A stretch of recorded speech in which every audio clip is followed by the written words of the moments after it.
Dengar suara saya ya? Iya, Dengar, Bu. mohon izin. Ya, Pak Apin, mohon izin. Saya menyampaikan materi yang berikutnya. Eh, Assalamualaikum warahmatullahi wabarakatuh. Waalaikumsalam Waalaikumsalam. warahmatullahi wabarakatuh. Kepada Yang Warahmatullahi wabarakatuh. Pak Pramono, Kepala SMPN 95 Jakarta. Untuk Ibu Heni Fedrika, fasilitator dari guru penggerak. Kemudian Ibu Lenita dari pendamping praktek kami, Pak Apin, rekan saya sesama narasumber, Ibu Fitriana yang menjadi moderator hari ini, dan Bapak Ibu dari MGMP PPKN dan juga dari MGMP Agama Islam, Pendidikan Agama Islam yang sudah menyempatkan diri hadir di ruang Zoom ini, di ruang webinar ini untuk mendengarkan diseminasi dari kami sebagai calon guru penggerak yang harus memang mendiseminasi dan memberikan aksi nyata tentang budaya positif. Terima kasih Bapak Ibu sudah meluangkan waktunya. Semoga apa yang akan kita bicarakan hari ini bisa bermanfaat bagi Bapak Ibu semua. Izinkan saya untuk share screen dulu ya Bapak Ibu ya.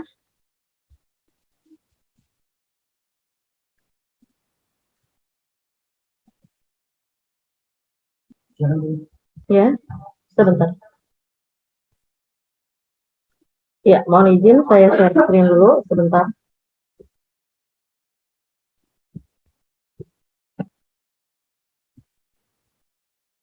Dari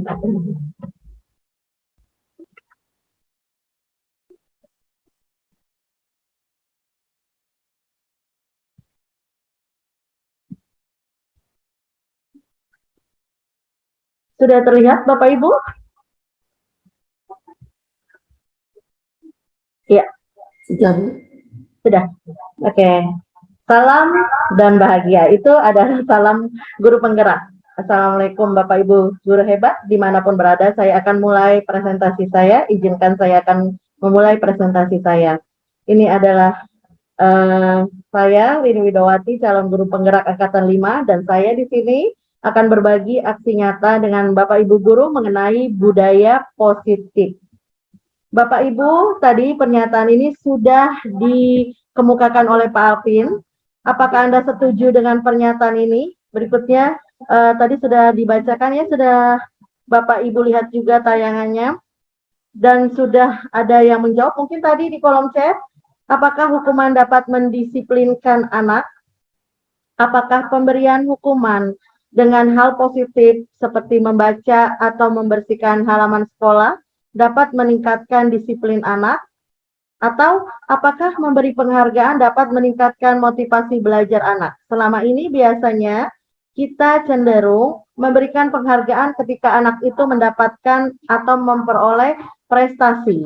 Misalkan nilai yang tinggi seperti itu, atau memperoleh prestasi yang lain, kita cenderung memberikan penghargaan atau reward. Apakah menurut Bapak Ibu, pemberian penghargaan tersebut akan efektif untuk meningkatkan motivasi?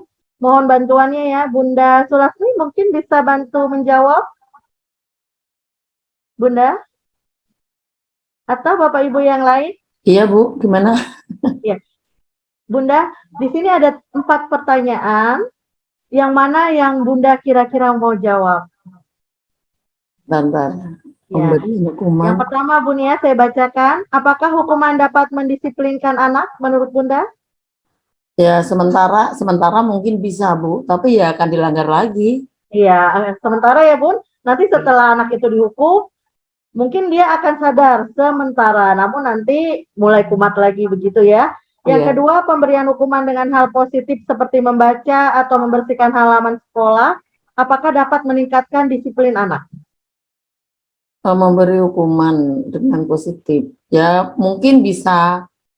Mungkin juga. Ya, mungkin bisa, Bu, ya.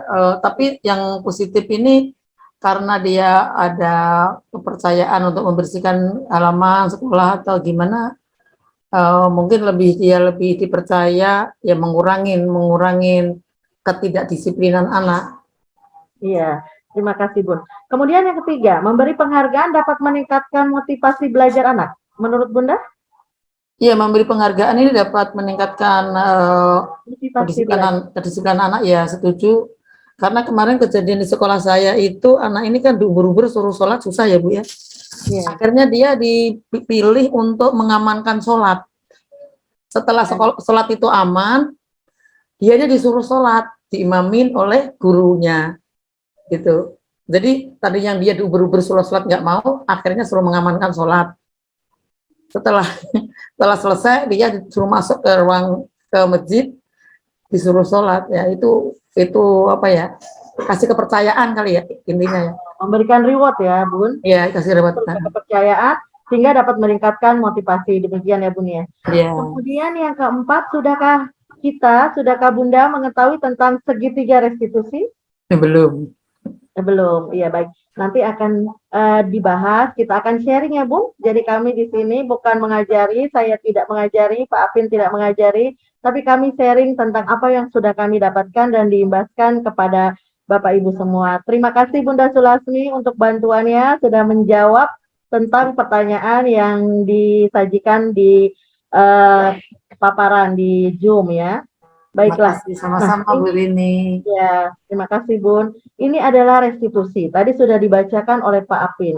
Restitusi adalah proses menciptakan kondisi bagi murid untuk memperbaiki kesalahan mereka, sehingga mereka bisa kembali pada kelompok mereka dengan karakter yang lebih kuat. Jadi restitusi ini adalah proses menciptakan bagaimana murid itu bisa mengerti kesalahannya, bisa merenungi apa yang sudah dilakukannya, kemudian memperbaiki kesalahannya, dan dari kesalahan yang sudah diperbaiki itu, mereka akan memiliki pengetahuan, memiliki wawasan bahwa apa yang dilakukannya itu tidak baik. Sehingga ketika mereka sadar bahwa yang dilakukannya itu tidak baik, mereka tidak akan mengulanginya lagi, dan dengan demikian mereka bisa kembali kepada kelompok mereka dengan karakter yang lebih kuat. Karena mereka sudah lebih baik dari kesalahan-kesalahan yang telah dilakukan. Artinya mereka memahami itu salah, mereka bisa mencari solusi dari pemecahan masalah yang mereka lakukan, dan akhirnya mereka nyaman untuk kembali ke kelompoknya. Restitusi juga merupakan proses kolaborasi yang mengajarkan murid untuk mencari solusi untuk masalah mereka dan membantu murid berpikir tentang orang seperti apa yang mereka ingin menjadi. Jadi dengan restitusi ini mereka berpikir ingin menjadi seperti apa sih mereka dengan kesalahan yang sudah mereka lakukan, mereka berupaya memperbaiki, dan setelah itu mereka ingin menjadi seperti apa? Apakah nanti ingin mengulangi kesalahannya lagi, ataukah dia tidak mau mengulangi kesalahan lagi? Di restitusi inilah mereka diajak berpikir kritis, mereka diajak bernalar kritis, mereka diajak kreatif untuk mencari solusi sendiri dari permasalahan-permasalahan yang telah mereka lakukan, sehingga dengan mereka menemukan sendiri pemecahannya, mereka merasa nyaman karena itu adalah dari hasil pemikiran mereka sendiri. Dan nantinya setelah ini mereka terapkan, mereka akhirnya menjadi sadar karena ini digali dan dieksplor dari mindset mereka sendiri, sehingga mereka akan bisa sadar bahwa apa yang dilakukannya itu salah dan kelak mereka tidak akan mengulanginya di kemudian hari, begitu. Jadi restitusi ini adalah proses kolaborasi, melibatkan orang-orang yang terlibat atau berhubungan dengan konflik tersebut, yang bersalah atau mungkin melanggar tata tertib, dan juga guru yang dilibatkan. Apakah guru yang mengajar, apakah wali kelasnya, atau mungkin wakil kepala sekolah yang ada di sekolah atau kepala sekolah, seperti itu. Jadi ini melibatkan banyak sekali individu, dan ini adalah merupakan proses kolaborasi.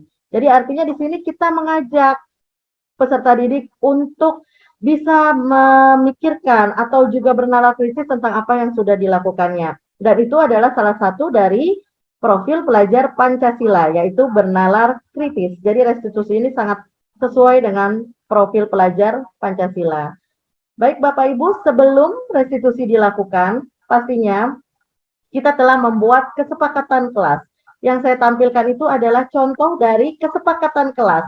Jadi sebelum anak belajar, biasanya di kelas kita sudah membuat kesepakatan, baik dengan wali kelasnya, baik dengan guru mapelnya, dan kesepakatan kelas ini adalah hal-hal yang memang harus ditaati dan diyakini bersama bahwa nilai-nilai itu benar, sehingga mereka menjadi patuh untuk mentaati nilai tersebut. Ini adalah contoh-contoh kesepakatan kelas. Contohnya misalkan tata tertib, disiplin, dan melaksanakan komitmen peserta didik, melakukan piket kelas sesuai dengan jadwal dan tugas. Di tiap kelas tentunya kesepakatannya berbeda-beda, atau di setiap sekolah kesepakatannya berbeda-beda, tergantung keinginan anak tersebut punya impian apa sih terhadap kelas mereka. Mereka pengen kelas mereka itu bagaimana, impian mereka terhadap kelas mereka itu seperti apa.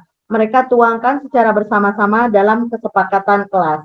Dan kesepakatan kelas itu sebaiknya ditandatangani oleh ketua kelas, perwakilan siswa sebagai komunitas, dan juga dari wali kelas atau guru mapelnya yang membuat bersama kesepakatan tersebut.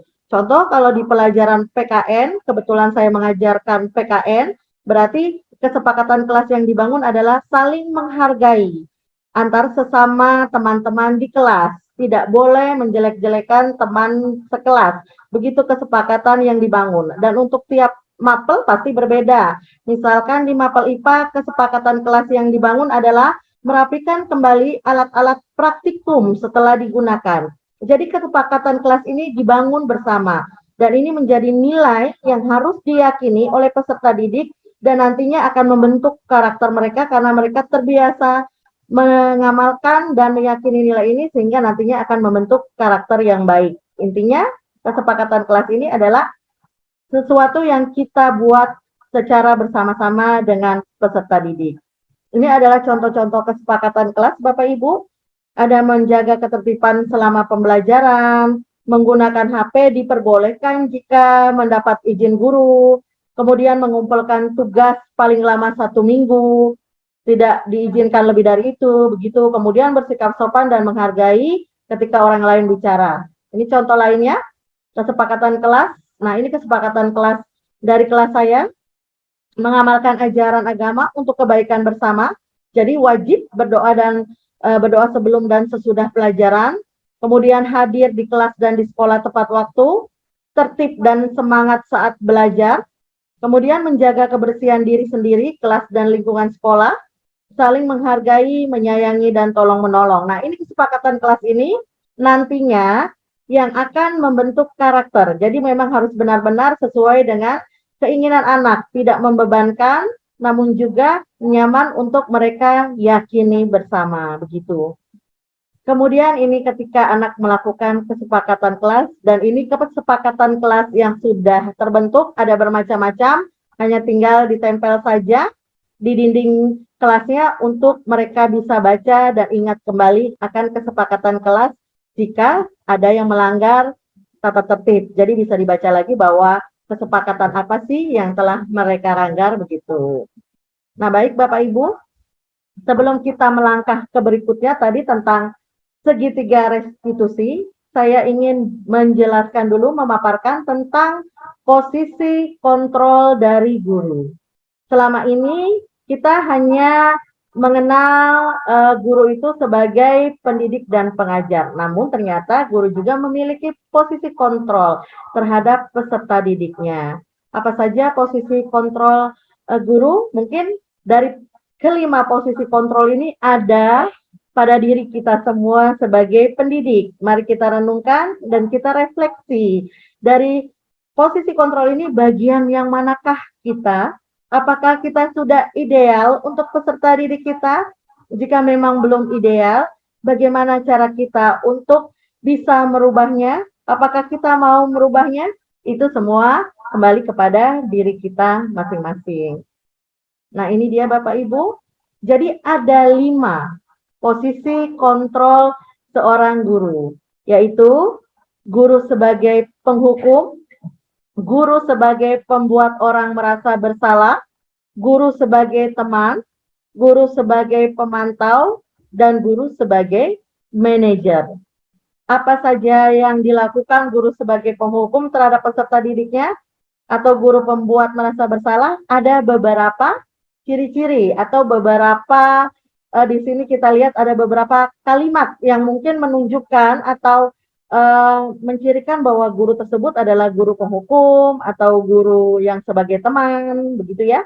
Kita lihat jika guru itu sebagai penghukum, kecenderungannya adalah guru itu menghardik atau menunjuk-nunjuk, menyakiti, dan menyindir ketika mendapati siswa melakukan suatu kesalahan atau pelanggaran tata tertib. Contoh, ada siswa yang terlambat datang ke sekolah, guru yang penghukum ini pasti akan menghardik. Misalkan, kenapa kamu terlambat ke sekolah?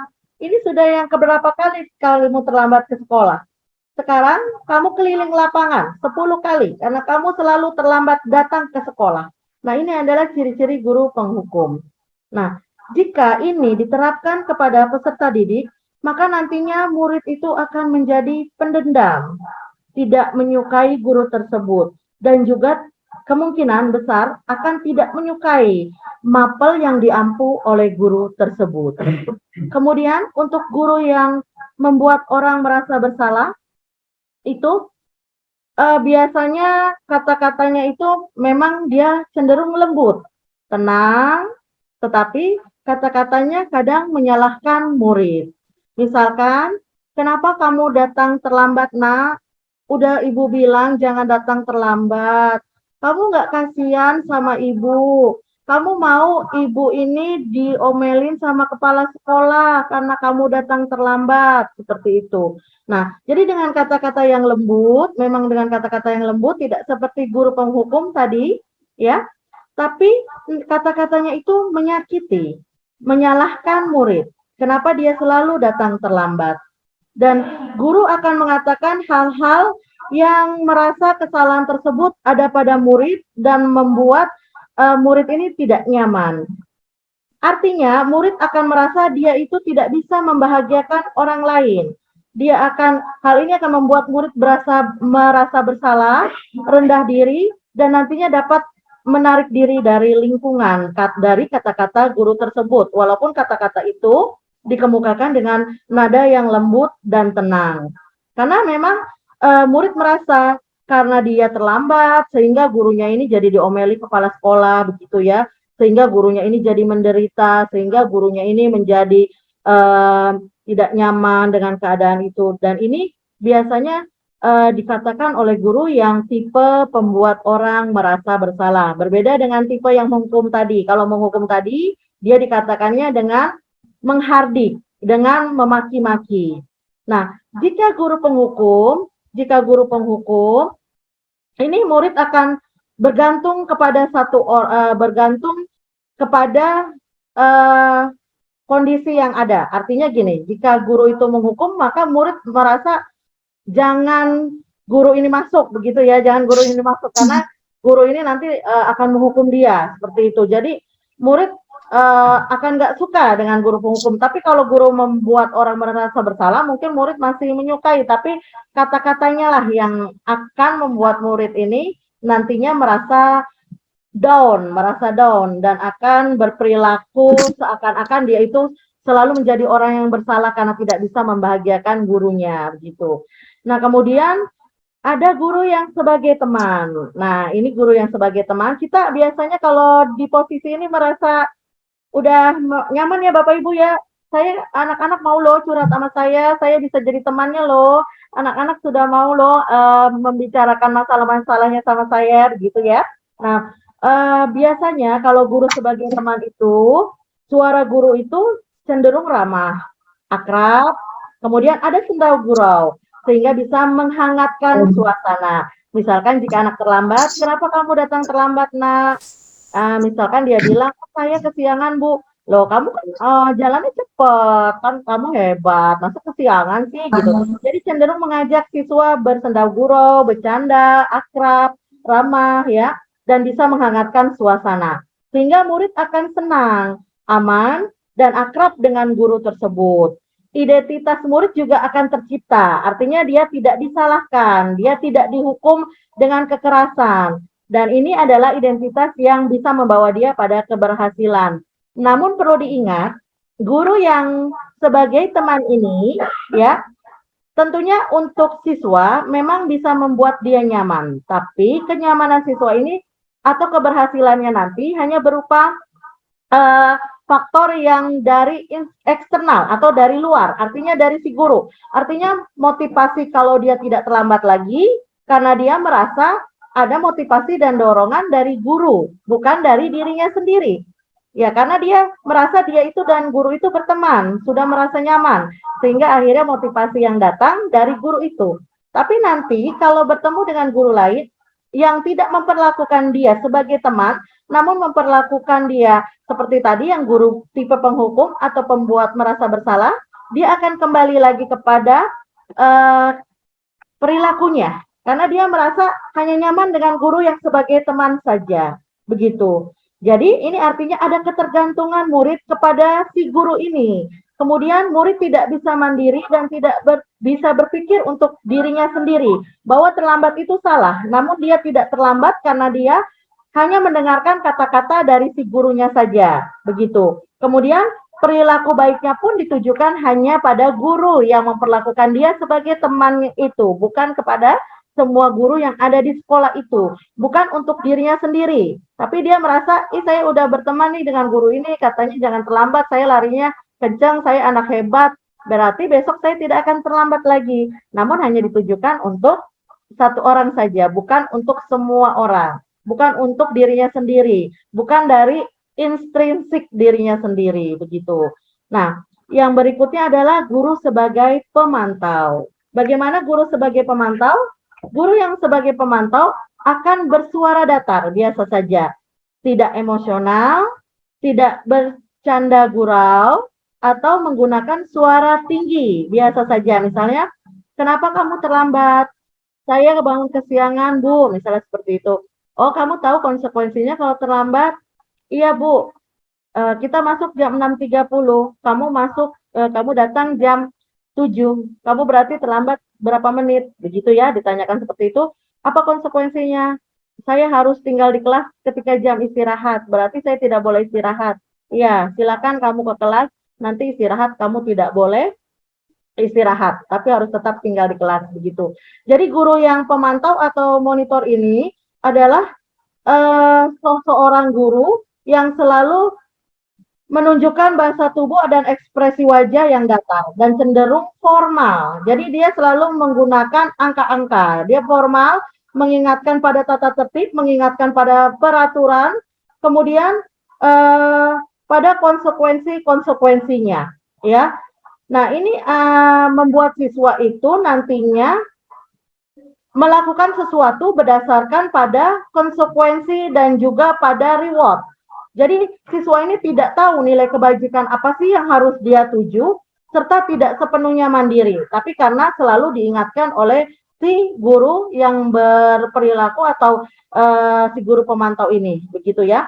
Memang akan tercipta identitas diri yang positif pada diri siswa, namun tetap saja itu berasal dari ekstrisik, ya. Murid akan diberikan sanksi karena kelakuannya, karena kesalahannya, dan akan diberikan reward jika dia patuh, begitu ya.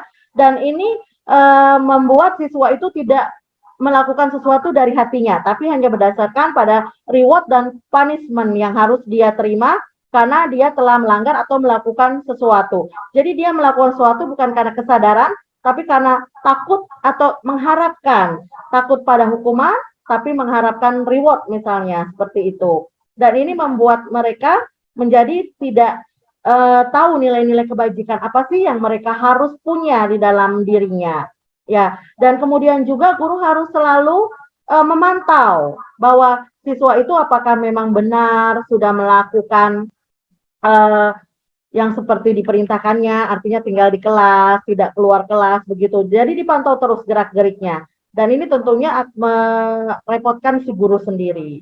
Nah, yang terakhir adalah guru sebagai manajer. Guru sebagai manajer ini netral. tidak emosional, tidak terlalu ramah, biasa saja, dan tidak bernada tinggi. Guru yang tipe manajer ini mampu menciptakan identitas positif kepada peserta didik. Guru akan dengan tulus mengajukan pertanyaan yang bermakna untuk membuka pikiran peserta didik tentang apa yang sudah terjadi atau pelanggaran yang sudah dilakukannya. Guru membimbing murid memecahkan masalah secara mandiri, sehingga murid nantinya bisa mencari solusi dari permasalahan atau pelanggaran yang sudah dilakukannya. Misalkan ada siswa terlambat, maka guru akan bertanya, "Kenapa kamu terlambat?" "Saya terlambat karena kesiangan." "Kamu tahu keyakinan kelas apa atau keyakinan sekolah apa yang sudah kamu langgar, Nak?" "Ya, Bu, saya melanggar tentang kedisiplinan." "Baik, kedisiplinan sudah kamu langgar. Bagaimana caranya supaya kamu tidak melanggarnya lagi?" "Berarti saya harus bangun lebih pagi, berarti saya harus menyalakan alarm kalau mau tidur agar nanti saya tidak kesiangan. Berarti saya minta tolong orang tua saya untuk membangunkan agar saya tidak kesiangan." "Baik, apakah kamu bisa melakukannya, Nak?" "Iya, Bu, saya akan melakukannya. Mulai besok kamu bisa ya melakukannya sehingga besok kamu tidak terlambat lagi." Nah, jadi ada permasalahan, ia terlambat, tapi permasalahan itu dia sendiri yang memecahkan dengan bantuan si guru manajer tadi. Guru memberikan pertanyaan-pertanyaan, membimbing siswa untuk menemukan sendiri solusi dari permasalahan yang sudah dilakukannya. Dan disinilah siswa diajak bernalar kritis, kreatif, bahwa dan nantinya bisa menjadikan siswa tersebut berpikir lagi, merenung bahwa kesalahan yang dilakukannya itu tidak baik dan bisa merugikan dirinya sendiri. Dan nanti solusi yang diambilnya itu yang berasal dari dirinya akan nyaman dia lakukan. Karena solusi itu berasal dari dirinya sendiri, bukan paksaan dari guru, bukan paksaan dari orang lain, namun itu berasal dari dirinya. Sesuatu yang berasal dari dirinya, yang muncul dari motivasi intrinsik, itu adalah sesuatu yang sangat baik. Karena motivasi intrinsik itu sangat baik daripada motivasi yang berasal dari luar. Motivasi intrinsik itu menggerakkan dan juga membentuk karakter kepada peserta didik. Begitu Bapak Ibu. Jadi nanti akhirnya siswa bisa memiliki sikap disiplin yang positif, bisa mandiri, bertanggung jawab, mampu memecahkan masalah sendiri. Dan tujuan posisi ini adalah agar siswa dapat merefleksi atas tindakannya dan guru juga tulus memberikan pertanyaan-pertanyaan bermakna yang mau membimbing siswa untuk bisa membangun karakter, membangun siswa merefleksi apa yang sudah dilakukannya, membangun kepercayaan pada diri siswa lagi, membangun siswa itu untuk bisa menemukan solusi-solusi dari permasalahan yang sudah dilakukannya. Sehingga diharapkan siswa tidak akan mengulanginya lagi di kemudian hari. Jadi dari berbagai posisi tadi, ada posisi guru penghukum, pembuat orang merasa bersalah, teman, pemantau, dan manajer. Yang terbaik adalah manajer. Ya, setiap guru sebaiknya harus mau dan mampu menempatkan dirinya sebagai guru manajer pada posisi manajer, ya, karena pada posisi inilah membuat murid itu merasa nyaman, dapat move on dari kesalahannya dan mencari solusi untuk penyelesaiannya, sehingga mandiri, percaya diri, dan dapat memecahkan masalah dengan ide-idenya atau gagasannya sendiri. Kita sebagai guru hanya membimbing, hanya berupaya mengeksplor kreativitas dan juga mengeksplor nalar dari peserta didik. Jadi tidak menyalahkan, tidak juga kita mendukung, tapi kita berupaya siswa itu menyadari, merefleksi apa yang sudah dilakukannya itu benar atau tidak. Jika tidak benar, apa solusinya? Begitu Bapak Ibu. Ya, jadi dari sini semoga kita bisa menjadi guru yang di posisi manajer semuanya. Tapi pasti guru-guru yang ada di sini bukan tipe penghukum ya. Begitu ya. Iya. Saya coba deh ingin berkomunikasi nih sama ada siapa di situ? Mbak Dwi ya? Ada Mbak Dwi di situ? Silakan Ibu. Bu. Iya, Bu. Ya. Coba ini saya ada beberapa pertanyaan. Dari pertanyaan-pertanyaan ini adalah kata-kata yang biasa dikeluarkan guru jika ada peserta didik yang melakukan suatu kesalahan atau pelanggaran tata tertib. Coba, jika saya kecewa sekali dengan kamu, ini biasanya dikeluarkan, kata-kata ini biasanya dikeluarkan oleh guru yang tipe penghukum, pemberi rasa bersalah, teman, atau manajer, atau pemantau. Saya kecewa sekali dengan kamu. Hukum, Bu. Penghukum. Saya kecewa sekali dengan kamu. Nah, ini. Yang tadi ada penghukum, terus Ya, rasa bersalah. rasa bersalah nih, Bu. Rasa bersalah, Bu. Iya, Ya, merasa bersalah. Rasa bersalah ya. Saya kecewa sekali dengan kamu. Kenapa kamu melakukan itu? Kenapa kamu terlambat lagi? Begitu ya. Ini biasanya dikatakan oleh guru yang ingin membuat peserta didiknya merasa bersalah. Terima kasih Mbak Dwi. Ya, Bu, sama-sama. Yang kedua, kamu tidak pernah benar melakukannya. Ini biasanya kata-kata ini dikeluarkan oleh guru. Kamu tidak pernah benar melakukannya. Kamu selalu salah. Kamu selalu terlambat, gitu. Oleh guru. Merasa bersalah, Bu. Jadi membuat siswa jadi merasa bersalah. Iya, mungkin yang lain? Bapak Ibu? Iya. Bu Sulasmi atau Bapak Win? Ini biasanya diberikan oleh atau Bu Iman? Kamu tidak pernah benar melakukannya. Kamu selalu salah.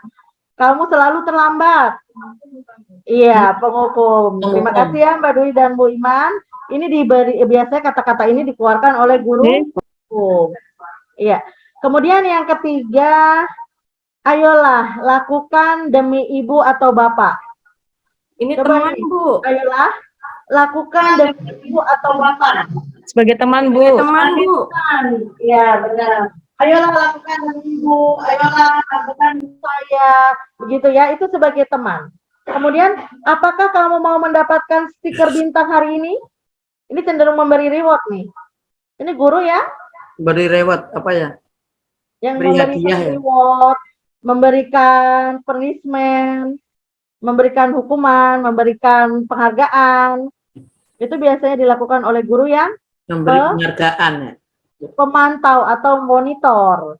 Dia jadi memantau perilaku siswa dengan memberikan reward dan punishment. Kemudian, bagaimana kamu bisa menyelesaikan masalah ini? Ini manajer, Ibu ya? Iya, benar. Ini adalah guru manajer. Bagaimana nak kamu bisa menyelesaikan masalah ini? Apa yang harus kamu lakukan agar kamu tidak terlambat lagi? Apa yang harus kamu lakukan agar kamu tidak melanggar tata tertib lagi? Begitu ya. Nah, ini adalah guru yang manajer. Biasanya kata-kata ini dikeluarkan oleh guru manajer. Kamu selalu yang paling terakhir, kamu yang terbelakang, kamu tidak pernah cepat. Ini biasanya guru ya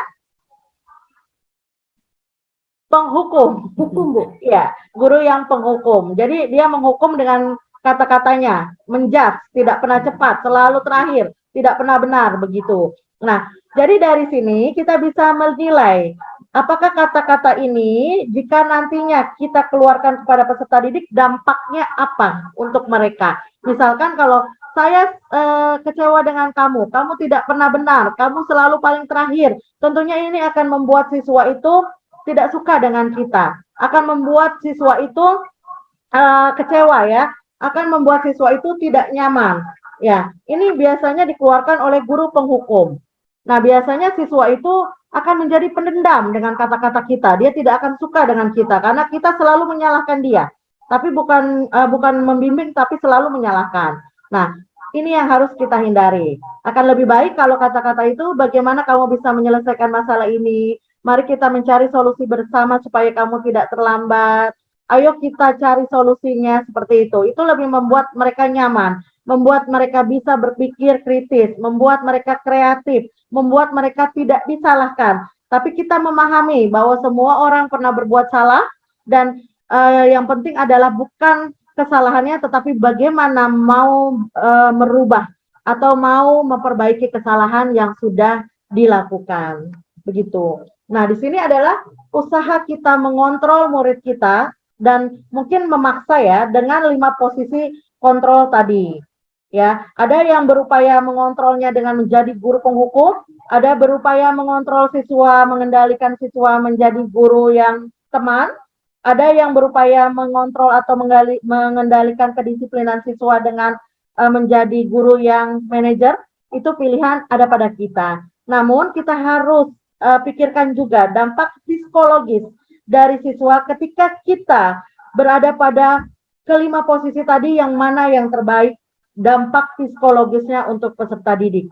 Dari kelima posisi tadi, ya, kelima posisi ini, di mana posisi kita? Apakah kita yang sebagai guru penghukum, ataukah kita di posisi 2 yang sebagai guru pemberi rasa bersalah, ataukah kita sebagai guru ketiga sebagai teman, atau posisi kita di posisi yang keempat sebagai guru monitor atau guru pemantau, atau di posisi kelima manajer, ya.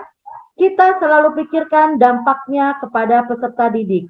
Jika kita menjadi guru penghukum, apa dampak psikologisnya untuk mereka? Selain mereka menjadi dendam, mereka juga tidak nyaman, dan ini akan membuat mereka merasa tersudutkan, merasa disalahkan.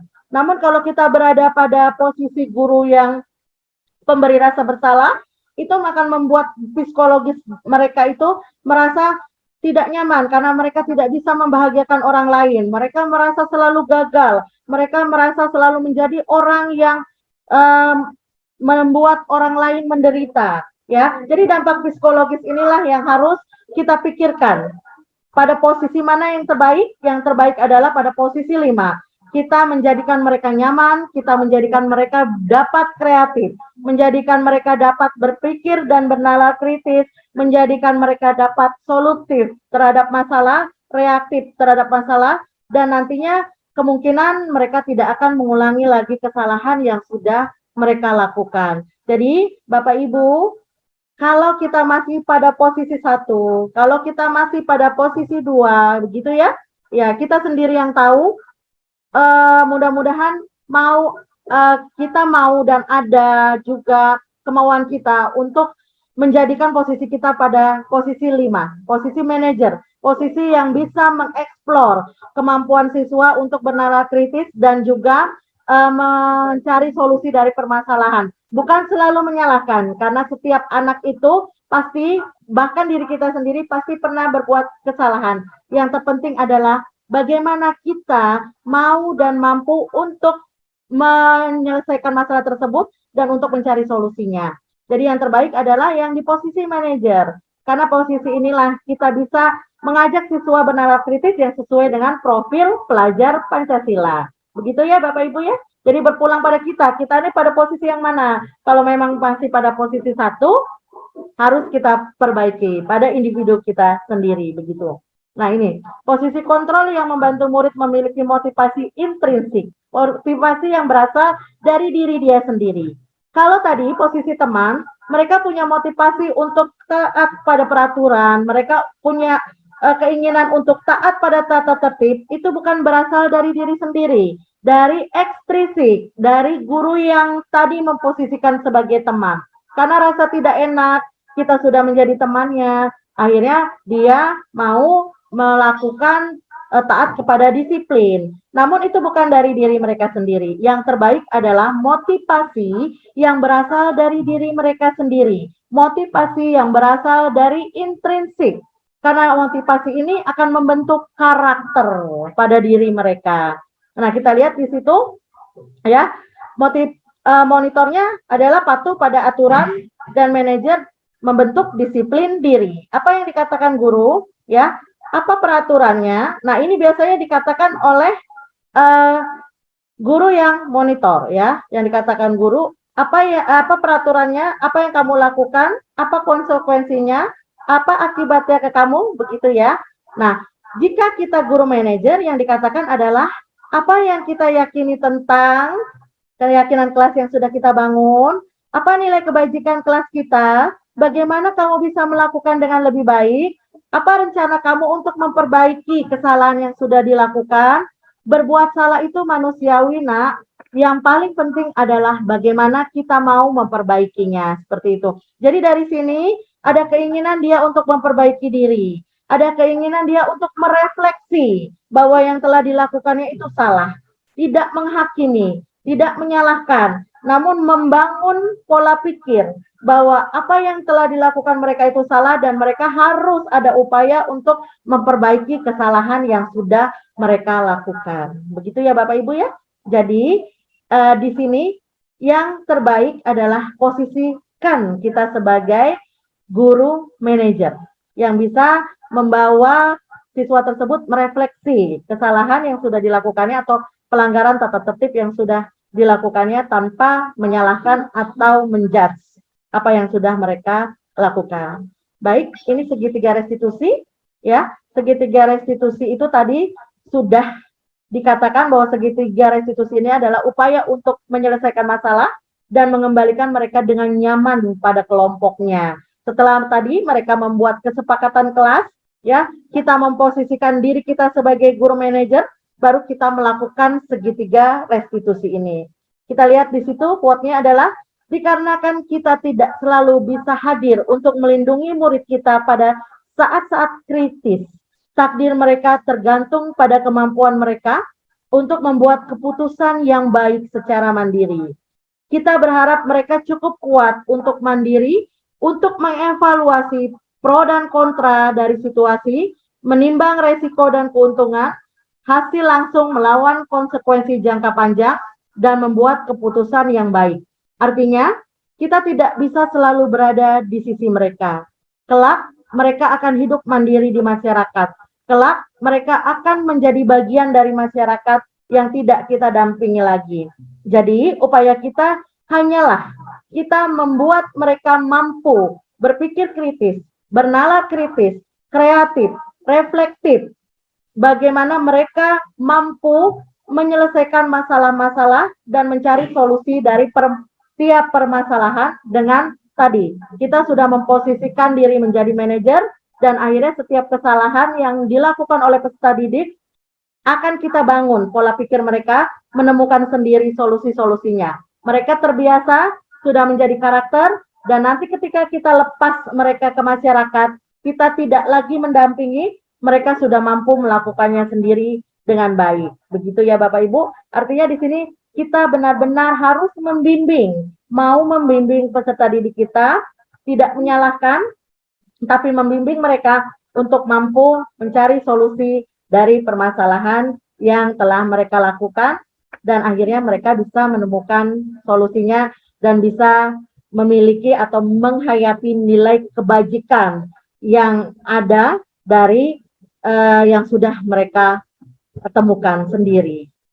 Baik, ini dia segitiga restitusinya. Pada segitiga restitusi itu ada 3 kegiatan yang kita lakukan sebagai guru manajer, ya, yaitu validasi tindakan yang salah, kemudian menstabilkan identitas, dan menanyakan keyakinan. Begitu ya Bapak Ibu ya. Kita lihat di situ bagaimana menstabilkan identitas. Kata-kata yang biasa diungkapkan dalam menstabilkan identitas adalah setiap orang pasti pernah melakukan kesalahan. Jadi ketika anak itu melakukan kesalahan, kita tidak langsung menghukum, ya. Anak itu terlambat, kita tidak langsung, kamu lari keliling lapangan, kamu selalu terlambat, kamu selalu tidak pernah datang tepat waktu. Tapi kita lakukan dulu penstabilan identitas. Kita tanyakan atau kita berikan kalimat penguatan, nah, setiap orang pasti pernah melakukan kesalahan. Bukan kamu saja satu-satunya yang pernah melakukan kesalahan terlambat dan tidak tepat waktu. Namun, ya, di sini bukan ibu ingin mencari apa kesalahannya, tapi kita cari bersama solusinya dari permasalahan kamu kenapa selalu terlambat datang ke sekolah, begitu ya. Kemudian kita memvalidasi tindakan yang salah, ya. Kamu tentu punya alasan mengapa melakukan itu. Jadi kita tanyakan, kenapa dia melakukan itu? Mengapa dia terlambat datang ke sekolah? Kita tanyakan dulu, kita beri dia kebebasan untuk mengemukakan alasannya. Adakah cara yang lebih efektif untuk mendapatkan apa yang kamu butuhkan? Kita tanyakan, apakah ada cara yang efektif untuk mendapatkan atau bagaimana supaya kamu tidak terlambat lagi datang ke sekolah? Dari sinilah kita ingin mengeksplor, ingin membuat mereka berpikir bahwa apa sih solusi yang harus mereka lakukan kalau mereka itu terlambat, ya. Jadi kita bukan dari kita tidak menawarkan, ya, itu datang dari diri mereka sendiri. Motivasi intrinsik, ya, dari diri sendiri. Akhirnya nanti mereka mengemukakan berbagai macam solusi yang bisa mereka ambil agar mereka tidak datang lagi terlambat ke sekolah. Ya, ini adalah motivasi intrinsik. Kemudian nilai apa yang telah kita sepakati? Nah, ini menanyakan keyakinan. Kita tanyakan keyakinan. Nilai apa sih yang telah kita sepakati bahwa kita tidak, nanti anak itu akan menjawab bahwa saya tidak boleh terlambat datang ke sekolah, bahwa saya harus tepat waktu datang ke sekolah. Kamu ingin menjadi orang yang seperti apa, begitu ya? Kamu ingin bagaimana ke depannya? Saya nggak akan terlambat lagi, Bu, datang ke sekolah. Kedepannya saya akan tepat waktu, kedepannya saya akan disiplin, tidak lagi terlambat datang ke sekolah, begitu. Jadi di sini menanyakan keyakinan, di sinilah kita membangun nilai kebajikan kepada peserta didik, bahwa apa yang dilakukannya itu salah dan dia telah melanggar nilai-nilai yang sudah disepakati. Tapi dengan solusi yang sudah dia lakukan, kemudian dia akan menyadari, dia akan tahu kesalahannya, dan ini akan membangun karakter pada dirinya, begitu. Jadi ini yang harus kita praktekkan ketika peserta didik di sekolah itu melakukan kesalahan, melakukan pelanggaran, bukan dengan menyalahkan, bukan langsung to the point menghukum, bukan langsung to the point memberikan punishment kepada mereka, namun kita gali dulu dari mereka, mengapa mereka melakukan itu, apa solusi yang bisa mereka berikan dengan kesalahan mereka, seperti itu Bapak Ibu. Nah, disinilah upaya kita sebagai seorang guru, kesabaran kita sebagai seorang guru diuji, ya, membimbing dengan baik, membimbing dengan kesabaran untuk membangun karakter siswa. Baik, ini sudah yang, nah ini dia, oh ya satu lagi ya.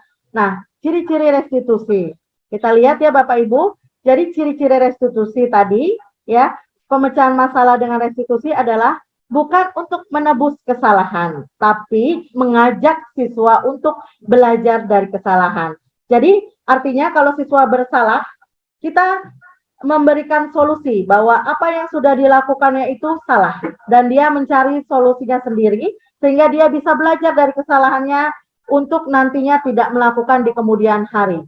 Jadi bukan untuk menebus kesalahan yang sudah dia lakukan. Karena tadi kita sudah menyadari bahwa setiap orang pasti pernah melakukan kesalahan. Tapi yang terbaik adalah bagaimana mau menyadari dan tidak mengulanginya lagi. Kemudian pastinya memperbaiki hubungan. Kalau kita langsung menyalahkan, kalau kita langsung menghukum, tentunya akan ada hubungan yang tidak nyaman antara kita dan peserta didik. Namun dengan mengadakan restitusi ini, maka akan terjalin hubungan yang lebih nyaman, yang lebih baik antara guru dengan peserta didik. Kemudian ada penawaran, bukan paksaan. Seperti tadi, siswa ditawarkan solusi apa yang akan kamu lakukan, yang akan kamu ambil, agar kamu tidak terlambat lagi. Ini tawaran, bukan paksaan. Sesuatu yang dipaksakan pasti tidak akan nyaman untuk mereka. Mereka melakukan sesuatu dengan paksaan, itu pastinya akan berdampak nantinya tidak akan bertahan lama, nggak long lasting begitu ya. Mereka mungkin sesaat patuh, namun di kemudian hari, ketika kita sudah tidak memaksakan, ketika kita sudah abai, mereka akan kendor lagi pada peraturan-peraturan. Namun kalau mereka diberikan tawaran-tawaran yang solusinya dari diri mereka sendiri, maka ketika kita mungkin sudah tidak lagi terlalu fokus kepada anak itu sudah pada dirinya sendiri memang sudah punya motivasi itu, sudah mengerti nilai kebajikan, sehingga akan melakukan yang baik untuk dirinya sendiri dan tidak akan mengulangi kesalahan. Sudah paham tentang nilai kebajikan apa yang harus dia lakukan. Kemudian restitusi menuntun untuk melihat ke dalam diri sendiri. Anak diajak merefleksi, anak diajak untuk melihat, untuk berpikir dari dalam dirinya sendiri bahwa apa yang sudah dilakukan itu salah. Tadi, motivasi intrinsik, motivasi dari dalam diri sendiri, refleksi bahwa apa yang dilakukan itu salah, bahwa apa yang dilakukannya itu merugikan dirinya sendiri, dan dia harus menjadi manusia yang seperti apa sih supaya tidak lagi melakukan kesalahannya. Diajak merefleksi, diajak untuk melihat ke dalam dirinya bahwa apa yang sudah dilakukan itu salah sehingga akan terbangun motivasi dari dalam diri. Dan ini adalah salah satu pembentukan karakter kepada peserta didik. Kemudian, restitusi mencari kebutuhan dasar yang mendasari tindakan. Setiap tindakan pasti ada dasar yang melatarinya. Misalkan, apakah ketika siswa itu datang terlambat, kebutuhan untuk kasih sayang, kebutuhan untuk diperhatikan yang dia butuhkan. Dengan restitusi ini, maka kita bisa menemukan, bisa mencari kebutuhan dasar apa sih yang memang dibutuhkan siswa, sehingga kita sebagai pendidik mampu memberikannya dan membuat mereka nantinya merasa nyaman karena sudah diberikan kebutuhan dasarnya. Jika siswa itu sudah merasa diberikan kebutuhan dasarnya, maka dia akan melakukan tindakan-tindakan yang otomatis berdasarkan pada kenyamanan tersebut. Begitu ya, karena dia sudah terbutuhi kebutuhan dasarnya. Kemudian restitusi adalah cara yang terbaik untuk memberikan mereka itu pemahaman atas apa yang sudah mereka lakukan itu tidak baik. Bukan dengan memaki. Memang kita bisa menghukum. Artinya mereka telah melanggar tata tertib, kita bisa menghukum. Namun itu bukan cara yang terbaik. Setelah kita atau setelah mereka menerima hukuman, tentunya mereka bisa kembali lagi untuk melanggar tata tertib. Namun dengan restitusi ini ada kesadaran yang dibangun. Ada refleksi diri yang dibangun, ada nilai kebajikan yang mereka yakini telah dilanggar, namun akhirnya mereka perbaiki kembali. Dan ini adalah cara yang paling baik dan efektif untuk memperbaiki kesalahan siswa, untuk memperbaiki siswa yang melanggar tata tertib. Kemudian restitusi tentu pasti berfokus pada karakter dan bukan tindakan. Jadi yang akan kita bangun adalah karakter dari siswa itu. Bagaimana mereka bisa memecahkan masalah, bagaimana mereka nantinya tidak mengulangi kesalahan. Jadi bukan tindakan. Kalau kita menghukum, memang mereka akan bertindak untuk patuh kepada tata tertib. Namun nanti ketika kita sudah tidak memberikan hukuman, mereka akan abai lagi kepada tata tertib. Ini tindakan, hanya sebatas sementara. Tapi kalau restitusi itu fokus pada karakter. Ketika kita melakukan restitusi, kita membangun karakter. Ingat Bapak Ibu, karakter adalah hal yang terpenting dan mendukung keberhasilan peserta didik. Sepandai apapun seseorang, sehebat apapun nilai akademiknya, tapi tidak ada karakter yang baik, maka siswa tersebut sulit untuk memperoleh atau mendapatkan keberhasilan. Jadi karakter membangun prestasi dan keberhasilan peserta didik. Kita sebagai pendidik harus mampu menginternalisasi nilai-nilai karakter pada diri peserta didik, mengeksplor nilai-nilai karakter pada diri peserta didik, menanamkan nilai karakter pada diri peserta didik. Berikutnya adalah restitusi tentunya berfokus pada solusi. Ada permasalahan, mereka tidak langsung dihukum. Tapi solusi apa yang harus diambil agar mereka tidak lagi mengulangi kesalahannya. Artinya nanti mereka jadi sadar bahwa apa yang mereka lakukan itu salah dan mereka tidak akan mengulangi. Tapi kalau hukuman, mereka belum tentu sadar. Mereka hanya takut, mereka patuh, mereka disiplin, mereka tidak lagi melanggar tata tertib. Bukan karena mereka itu memiliki karakter atau mereka itu memang sadar dari dalam dirinya, tapi hanya mereka takut pada hukuman jika kita menghukum. Tapi kalau kita melakukan restitusi, mereka itu bisa fokus pada solusi, dan dari solusi itulah mereka bisa taat dan patuh pada tata tertib. Karena solusi ini berasal dari diri mereka sendiri. Dan tentunya restitusi mampu mengembalikan murid yang berbuat salah pada kelompoknya. Kalau murid itu tidak melanggar tata tertib lagi karena dia dihukum, ya, maka mungkin teman-temannya akan membuli bahwa dia sudah melakukan pelanggaran terhadap tata tertib dan dia kembali ke kelompoknya dengan rasa tidak nyaman. Karena dia patuh pada tata tertib hanya karena dia pernah dihukum. Namun ketika kita melakukan restitusi, dia kembali kepada kelompoknya dengan nyaman. Karena kita sudah tanamkan bahwa apa yang dia lakukan itu salah, dia punya nilai kebajikan, dia punya nilai karakter, dan dia akan dengan nyaman kembali ke kelompoknya karena dia tidak disalahkan dengan kesalahannya, dia tidak dihukum dengan kesalahannya, namun dia menyadari bahwa itu salah dan dia bisa di kemudian hari tidak melakukan kesalahan itu lagi. Begitu ya Bapak Ibu? Nah, semua pendidik diharapkan mampu menjadi guru manajer, menerapkan, mau mengimplementasikan restitusi ini dalam menyelesaikan masalah-masalah yang berhubungan dengan peserta didik. Sehingga peserta didik bisa merefleksi kesalahannya, mencari solusi, merasa nyaman, dan karakter terbangun. Karena tugas kita sebagai pendidik bukan hanya membimbing dan mendidik mereka dari segi akademik, namun juga harus mampu menginternalisasi nilai-nilai baik dan nilai-nilai luhur pada diri peserta didik, sehingga kelak mereka akan menjadi orang-orang yang sukses, namun memiliki budi pekerti yang luhur, dan itu tentunya yang diharapkan oleh bangsa kita sebagai generasi penerus bangsa. Baik Bapak Ibu, cukup sekian dari saya. Mohon maaf jika ada kekurangan dari saya. Wabillahi taufiq wal hidayah. Wassalamualaikum warahmatullahi wabarakatuh. Selamat membangun kebaikan. Selamat internalisasi nilai-nilai baik pada peserta didik. Terima kasih. Waalaikumsalam warahmatullahi wabarakatuh. Waalaikumsalam warahmatullahi wabarakatuh. Luar biasa sekali. Terima kasih kepada narasumber kita. Ini satu napas ya bicaranya, luar biasa, itu sudah dikuasainya. Insya Allah dalam prakteknya juga sama ya. Ya, ini budaya positif merupakan perwujudan dari nilai-nilai dan keyakinan yang universal yang diterapkan di sekolah. Ya, budaya positif diawali dengan perubahan paradigma tentang teori kontrol yang mungkin sudah dijelaskan oleh narasumber kita, Ibu Rini Widawati, tentang teori kontrol.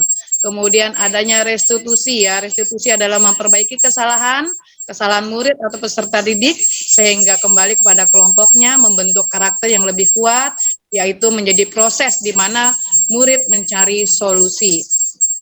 Ya, kemudian segitiga restitusi, memahami dan menerapkan restitusi melalui tahapan dalam segitiga restitusi sebagai salah satu cara menanamkan disiplin positif pada murid sebagai bagian dari budaya positif di sekolah agar menjadi murid merdeka, di mana tolak ukurnya adalah murid mampu menerapkan dan menjaga komitmen yang telah disepakati bersama.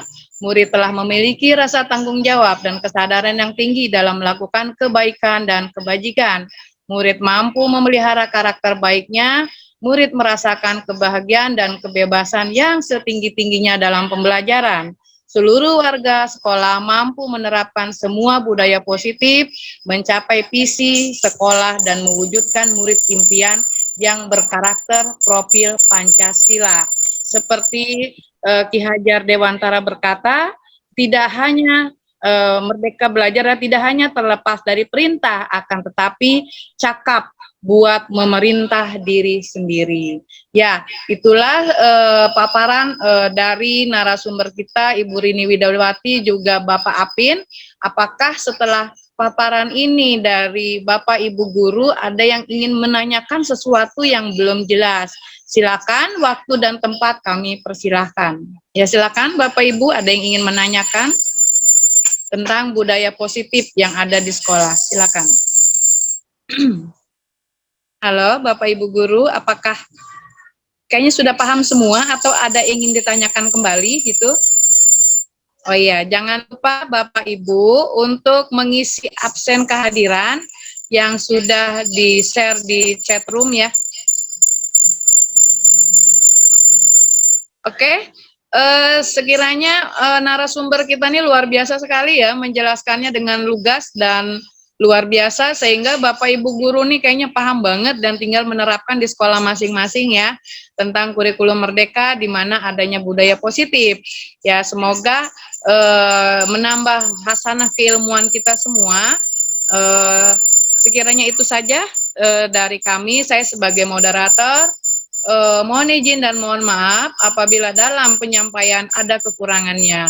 Terima kasih. Wallahu muwaffiq ila aqwamit thoriq. Assalamualaikum warahmatullahi wabarakatuh. Assalamualaikum warahmatullahi wabarakatuh. Mungkin Kita ambil dong. nyalakan kamera kan ya, kita foto sama-sama dulu Bapak Ya, Ibu. boleh. Ya, pastinya. Iya. Ya, foto sama-sama dulu. Terima kasih ya Bapak Ibu atas Ya Bapak Ibu jangan keluar dulu, kita ambil dokumentasi ya. Bapak Apin bisa dimulai. Boleh. Cik Kita tanda atau kode ya menyaksikan. Pak? Kamera ya kita. 1, 2, 3.